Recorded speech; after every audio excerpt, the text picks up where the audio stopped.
From the Lever's reader-supported newsroom, this is Lever Time. I'm Arjun Singh. It wasn't long ago that America used to cheer for its billionaires. In the early years of the War on Terror, Silicon Valley was the rage, and on the silver screen, actor Robert Downey Jr. had fans swooning over his portrayal of billionaire Tony Stark, better known as Iron Man. The first film in Marvel's sprawling cinematic universe, Iron Man was a bombastic portrayal of American military strength, and that was by design.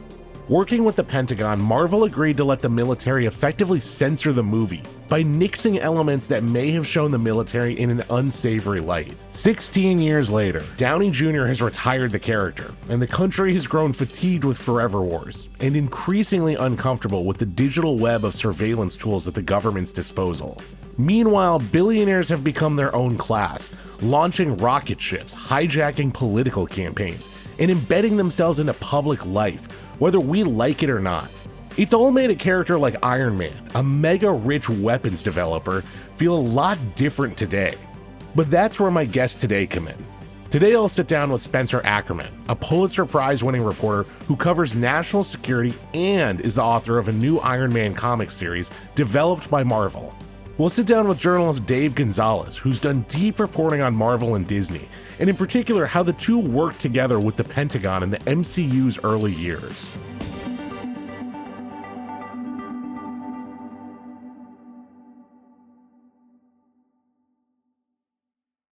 When I was in high school, you'd hear about war whenever you turned on the TV. This was back in 2008. Way before streaming, and usually after I'd finished my homework, my weeknight sounded a little bit like this. They fanned out across Washington, D.C. on the Iraq invasion's 5th anniversary. No war! This city deserves a better class of criminal. I'm going to give it to them. Are you going to have to phase up Afghanistan?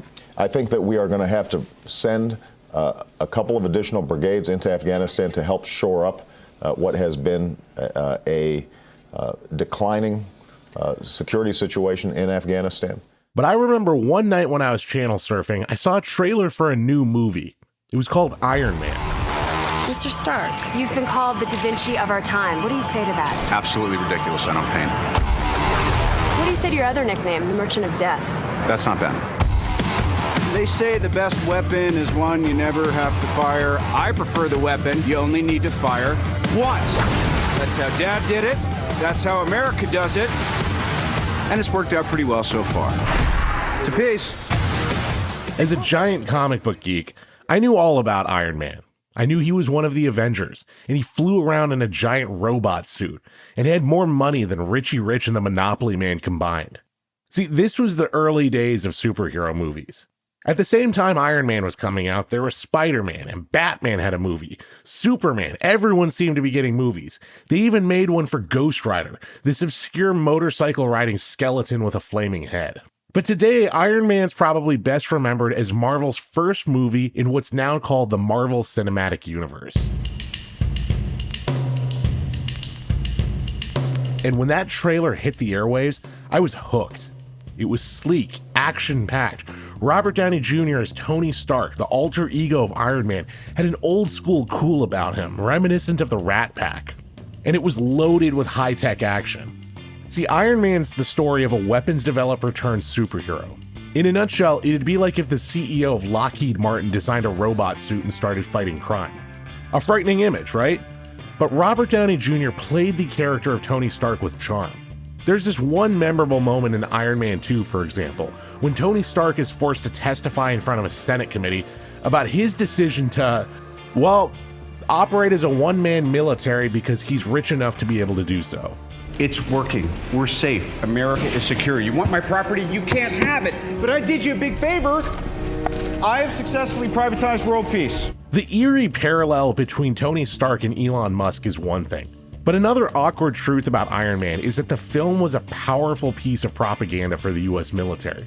In exchange for getting to use military equipment in their movie, Marvel agreed to allow the Pentagon to edit their scripts, altering them to make the military look more positive.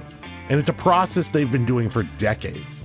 But in the case of Iron Man, even if the military hadn't interfered with their script, the movie probably would have served the same purpose.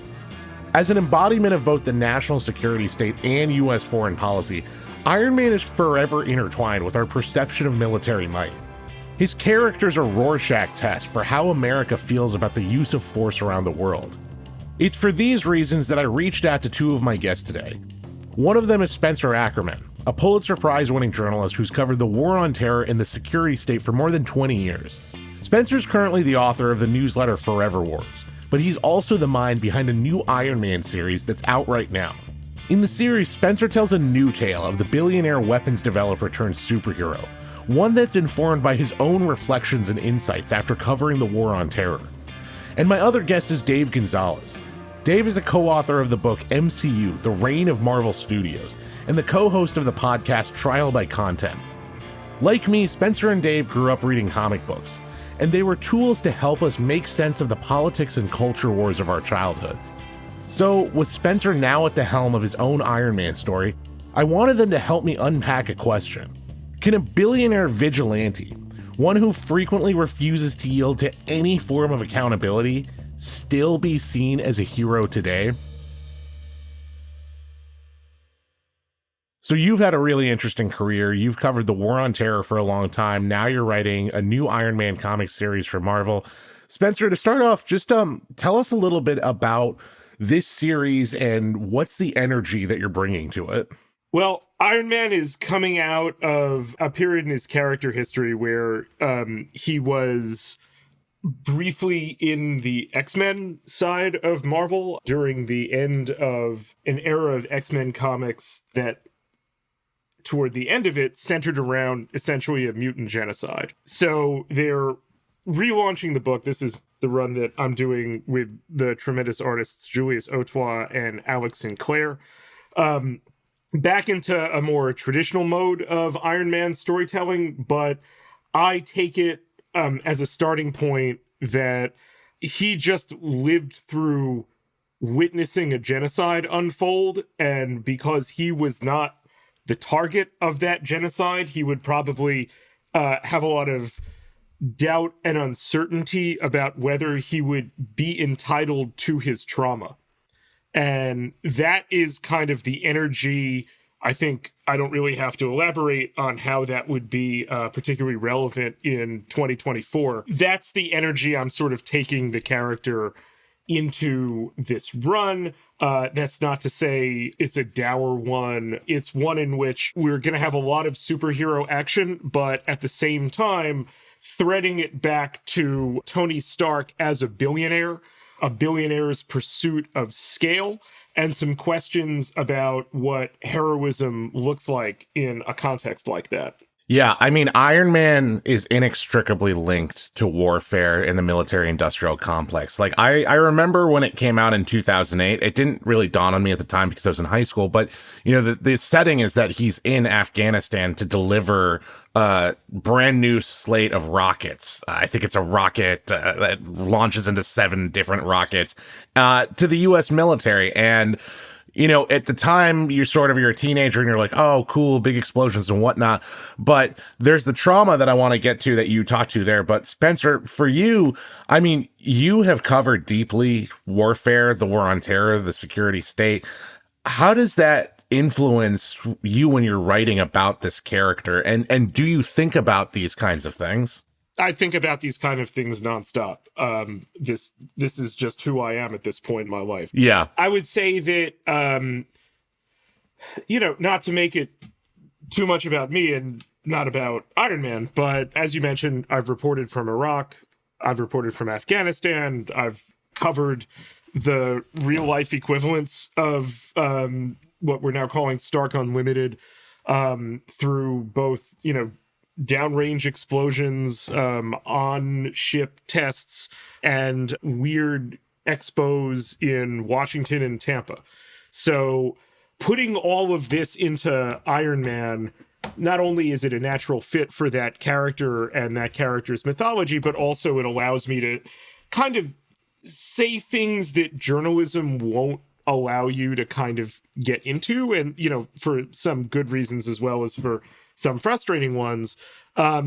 This is going to be a run that reckons with, as you mentioned, Arjun, how even when Iron Man is not selling what the military would call a kinetic package, a weapon, for instance, he is still deeply intertwined with the militarized aspects of the US economy are, and those are far-reaching things. We're speaking over the internet, one of the historic creations of the Department of Defense. Methods of digital surveillance that have a lineage not only in Silicon Valley, but through the War on Terror, have matured to the point that they are central aspects, load-bearing aspects of the 21st century economy. And there is a lot you can say with Tony Stark's involvement in that as well. Dave, you've covered the history of the Marvel Cinematic Universe. Now, it correlates with what's going on in the world. The Edward Snowden revelations, for example, are a prominent part of the movie Captain America, the Winter Soldier. We talked about Iron Man, his origin story takes place in Afghanistan.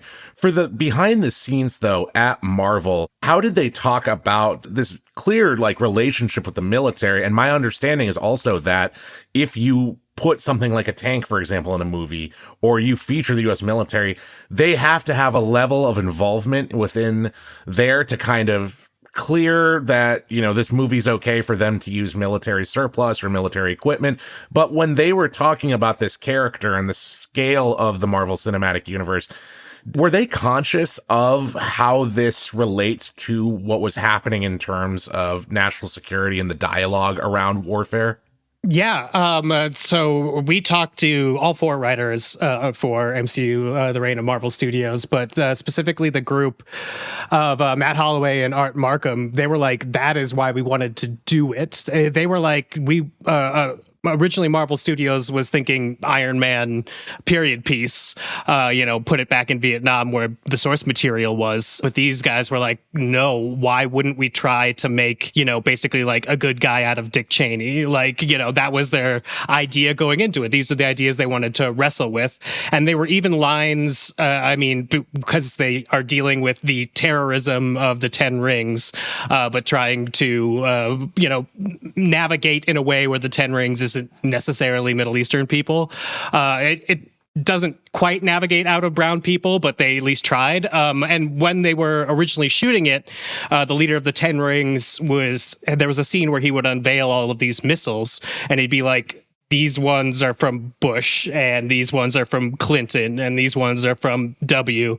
But basically saying, like, you put the weapons in these worlds, they all funnel to me. Mm-hmm. And not only was Disney not into that, but the military was not into that. So sort of the rub you're referring to is the military has trademarks on all its technology and all of its logos.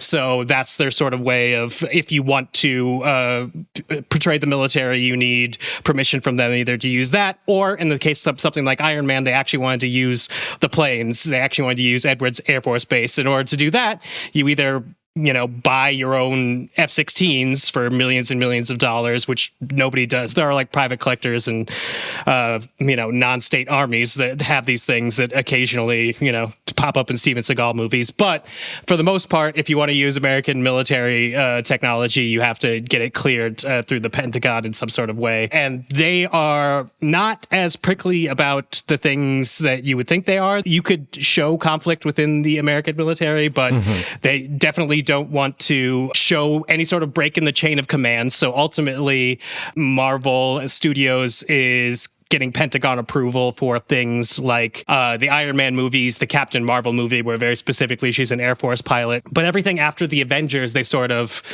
don't touch because the Pentagon had a problem with, in the first Avengers movie, SHIELD and Nick Fury being able to sort of negate the World Council's chain of command. So if I could just jump in for a second on that. About a dozen years ago, I was Wired Magazine's Pentagon correspondent, and it so happened that the story Dave mentioned about the Pentagon pulling out of the Avengers movie, I broke that story. Hey! The way it worked, I haven't been back in the Pentagon for a couple of years now, but the way it worked then was when you as a reporter walk the corridor between the press bullpen where working and core reporters do their our little write-ups, and the briefing room, about halfway between them is a small and completely nondescript office that is the Office of Hollywood Liaison. And one day, as I, kept passing this door, I figured, like, I should probably knock on this door and, like, see who answers and what the deal is there. And there was this guy, Phil Straub, who ran the office at the time and would delight, unlike many at the Pentagon, in talking about what he had cooking with various Hollywood studios. So the issue with him with the Avengers was that there appears in the Avengers movie to be a supranational security decision-making council. And the Pentagon's considerations were that if they cooperate with this movie, it would act as a kind of tacit approval of the idea that the U.S. military could be placed out of sovereign American hands. And that's the kind of thing that will get the Pentagon pulling out of your franchise. The first Iron Man movie, I think it's important to point out, is a piece of military propaganda in a very direct way. And that very direct way is there's a prolonged scene in which Iron Man has a dogfight with an F-22 Raptor. At the point in which they are filming Iron Man, and the point at which the Air Force is cooperating with this movie, the Air Force is in an enormous fight with Congress not to kill the F-22 program. This was one of the most expensive fighter aircraft the United States had ever built. It had proven to be entirely useless in the war on terror because the United States was not facing an adversary air force and so wouldn't have a utility for, air-to-air combat. And that's what this platform specialized in. And so as Congress is figuring, as it ultimately would after the movie comes out, capping the program at 187 aircraft, here's the Pentagon aggressively promoting this new and extremely expensive aircraft as something that can, goes toe-to-toe with Iron Man. I don't know which way it cuts in that propaganda sense that Iron Man completely totals the jet. But nevertheless, it was something that the military did not do accidentally. That was a very deliberate ad in that movie.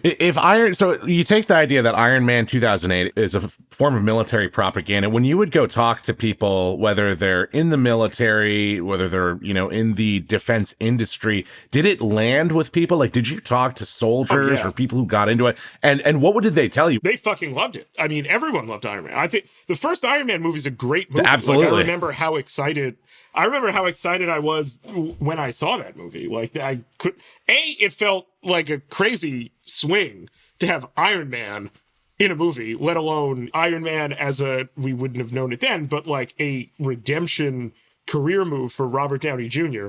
I went to Afghanistan shortly so that movie would have come out in like May 2008. Dave, correct me if I'm wrong. Yes, right? correct. But it's like, so I went to Afghanistan for September of 2008, and like, not only were people excited about that movie, and like, there's especially even in war zones, however you would put it, there is a tremendous amount of downtime when you really just have nothing to do, and so you're just sort of talking and bullshitting with people, and movies an inevitable aspect of that. Also, on this particular trip, the MWR tent at a base in eastern Afghanistan called Salerno in Khost province that obviously is no longer in use by the United States military. The MWR tent, Morale, Welfare, and Recreation, basically was a place where like you could watch movies, often, movies that had been in the theaters very recently. And in September of 2008, I remember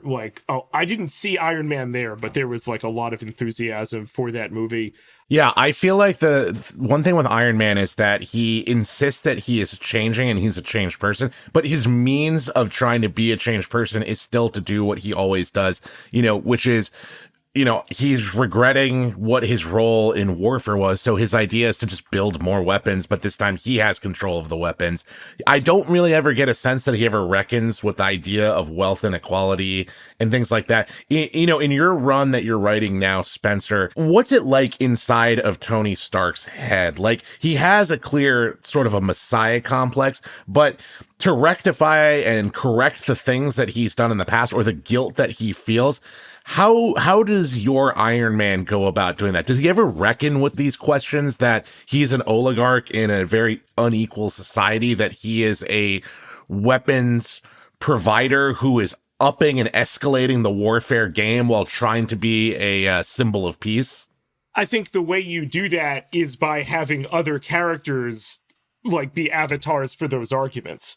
Billionaires tend not to come to uncomfortable thoughts without being led there. So it's more interesting. And also, like, I'm not going to get a comic book approved if it's like 20 pages of Iron Man reckoning with liberal guilt. Right.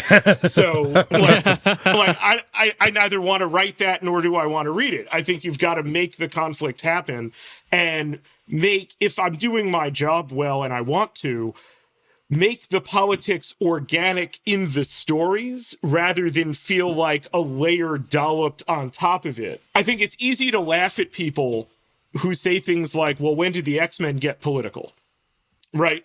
Like, those of us who are very familiar with these stories can see that the politics was always there. Yeah. However, for a lot of people, and this was certainly the case when I was a young, comics reader and especially X-Men reader, the comics were crafted in such a way that if you wanted to just read it for like Wolverine clawing a dude, like it's there for you. The interpretation is clear. And if you wanted to look further onto a more subtextual level, and in some cases it's more obvious than others, but the point is that this was all kind of mixed into one souffle, as opposed to, I think, perhaps a storytelling style that, I'll just, speaking for myself, I can find is somewhat easy to fall into if you don't guard against it, where there's kind of, a scene in which people punch each other, and then there's a scene in which, like, they have, like, a Talking Heads page in which, like, you wrestle with some kind of political or philosophical point.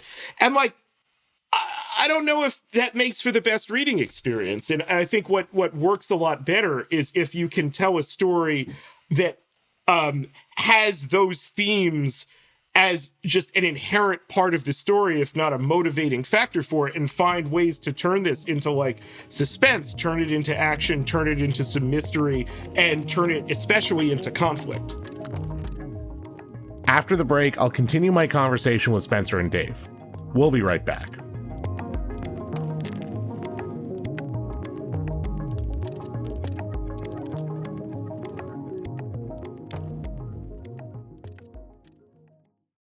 Dave, was there a moment for you when you realized comic books or just the general pop culture you were consuming was political or was influenced by the politics of the moment it came out in?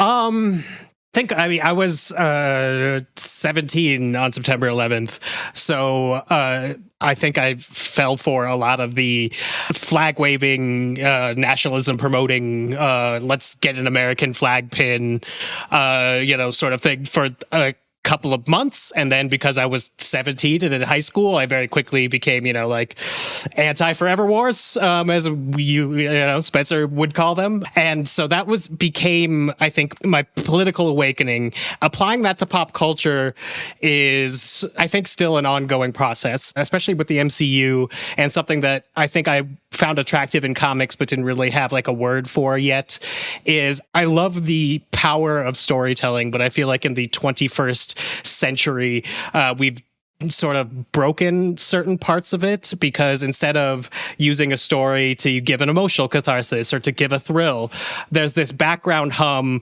that I've been calling franchiseology, which is just there's the capitalism at the back of every story. It's like, why would I kill my hero, because then I can't make any more heroes? Back in my day, I was like, I would love to have a Spider-Man movie. And so the first Spider-Man movie came, and I'm like, sure, the Green Goblin looks like a Power Ranger character, but this is great. I never thought I was going to see this. Now there's something that I think the MCU definitely fed into with this sort of like each movie is a sequel to another movie, that is both genericizing stories and making it difficult to end stories. And so it's harder, I think, to drive home something super thematic, which is why I think if we're talking about how to politicize mass entertainment, I think comics is still where I turn to for that, because you could have a splash page where I could obsess over the line work and the explosions and things, but that you could have ideas, and those ideas are allowed to, I think, keep a sharper edge because they are allowed to also have the splash page. There's a rich tradition in comics of allowing reboots, spin-offs, side stories, Elseworlds, all these things that I think in the 21st century American story economy, those have been cut off. Marvel was forced to do a multiverse saga because they're like, all these things that aren't in continuity also happened in our universe. That doesn't feel like a storytelling thing to me, but that's how you make movies. Warner Brothers right now is living in 2000s. It's rebooting Harry Potter. It's making more Lord of the Rings films. So that's how where Hollywood is, and I'm sad because it means the more interesting storytelling for me, superhero storytelling, is back in the comics, which is good if you're reading the comics. I want more people to read comics, basically. Something that I don't think I could have fully appreciated until I started making comics is that I don't think there's another medium that can reach as many people as quickly. If I'm writing a movie, I don't even know how many hands are in that, and I won't go from my word processing software to the screen in under 2 years. I'm also writing a book right now. I've written a book before, and that's also a 2+ year process. I'm sure it's, different. I'm sure it's longer for movies, and I just don't have the sufficient visibility. If I'm writing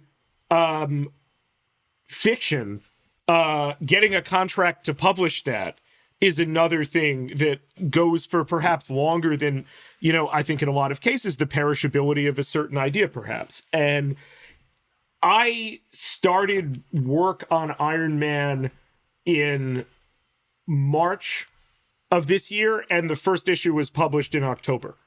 And mostly that book is by 4 or 5 people. That's new to me.